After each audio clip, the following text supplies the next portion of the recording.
to the extent, in my view, and it will be designed incorrectly unless it is recognized that this project is in a global context. I think that's very important. I think you're right, Carl. I think you're right. I think maybe, again, I think things evolve, and I think sometimes we try to do, as I said, a rubber band. We stretch it too far and get too many aspects of it. I'd rather, when you presented, and I don't know you know, but I really watch what you do, and I listen very hard. For example, at the end, you said, and then we'll have salt so we can do the salt demonstration. I don't know that. I'm just using it as an example. That's a result thereof, but it's not going to affect whether you get salt or not out of the deal. It's not. It may be part of the whole cycle, but it's not the.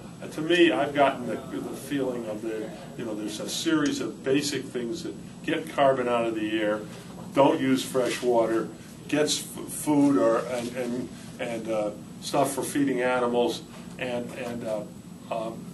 generating a biofuel that is not less harmful or not harmful to the environment, and deal with the rising ocean.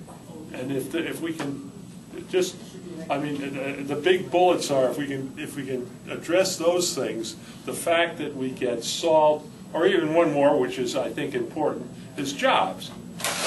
That's important. But if you took those 6 bullets and you said there are other things that are going to come off of this thing, hopefully stable governments and other things, and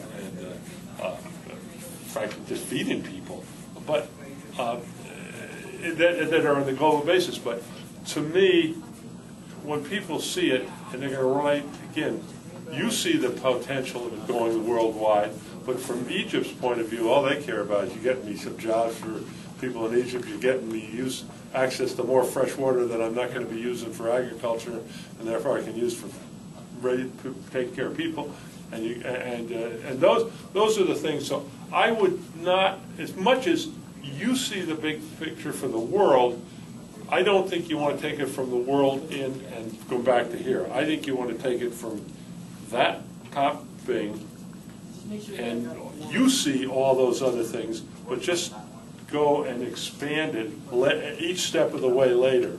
And the 5,000 hectares, the 10,000. Let me present a different view for a moment. Sure.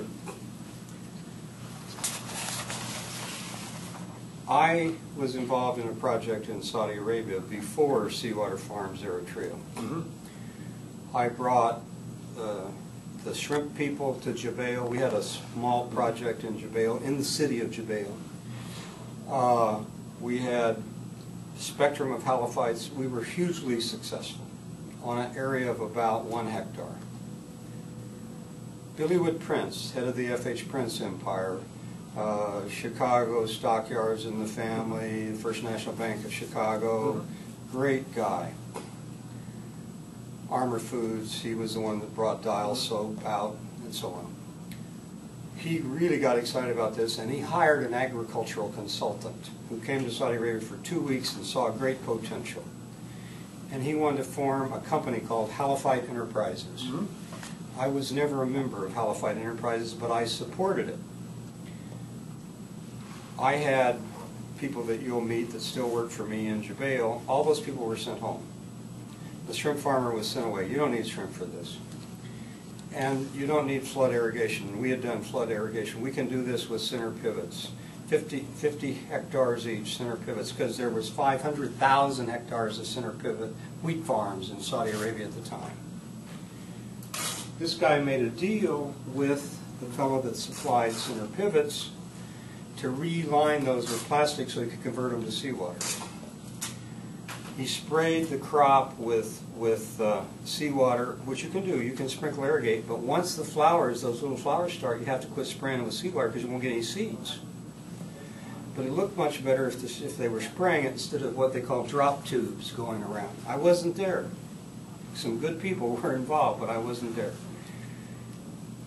When they actually harvested the crop, they got 80 kilograms per hectare. Not 2,000, not 3,000, 80. 80 of seed. But they got a little guy on the side and they said, that's okay, we're going to make particle board with the straw. They made a deal with a company in England to make particle board, because when you make particle board out of this straw, it doesn't burn because it has too much salt in it. And they made a deal to line the existing 500,000 hectares of center pivots, which are aluminum, but you don't want to run too much salt water through it, and they lied to the Saudi government. But there was a Saudi scientist that kept going back and forth, and they told them they got 2,000. They were kicked out, the project failed. After that experience, I was invited to go to Eritrea on my way back to Saudi Arabia to try to sort this all out, and I fell in love with the place. I saw a country where 85% of their food was food aid. If they had a job in real dollars, they made 30 cents a day. 30 cents, not even close to $1, and I loved the people. I took my tie off and I lived there for 4.5 years. We had shrimp, fish, we had the integrated system. We originally put salt in so that, because just like those guys asked questions, well, where does the salt go? So we wanted to show them where it went. We sold salt to Ethiopia at a high price, much to my surprise, okay? But here's what, this is not random chance, this is up here. This is one project. Let's say it's called Seawater Farms Egypt for a moment. And I used to say it had 3 steps, 1, 2, and 3. ISIS Discovery Center, easy to do, plant, get Raul over there next week, as soon as we can get him to leave PepsiCo. 200 hectare, next step, launch on the big commercial scale, big enough to make enough biofuels, enough seed, et cetera, et cetera. The first phase, 20,000 hectares of a 50,000 hectare project. I'd be much better off if I'm talking to Art Gensler to say this is a drawing of 1A, 1B, and 1C. This is all one project. And part of it comes about because of my desire to get started. Yeah, I agree. I want to plant something in October somewhere, and this is where I choose it. I think it makes a lot of sense. I want to plant this one in February, end of March at the latest, 2012. And if we can plant sooner, we'll plant starting November, December. Okay. Carl, let me just tell you, do you need to understand what happened on the first phase so that you don't repeat mistakes, or will you know enough from October to February, March that you can implement? I mean, I like the ambition, but my concern is that the first is a really discovery process. And we landed in Massawa, Eritrea. 9 months later, 9 months later, we had produced the first crop of shrimp, the first crop of salicornia, and we started on the commercial scale farm. Because I was there. Ned Doherty, who you met, was there. Howard Weiss came over at my request. Raul Chattaverdi was there. Randy Lux was there. The same people. Well, one of the other things which you said earlier, and I really like you. What's really is dangerous, and you got to really figure out how to prohibit it, is the guy that's going to be tricky, and unfortunately, in my experience in the Middle East, everybody's going to get their hand out. So you got this guy putting the sprinkler is going to get his hand out, and the deal's made with him, and the guy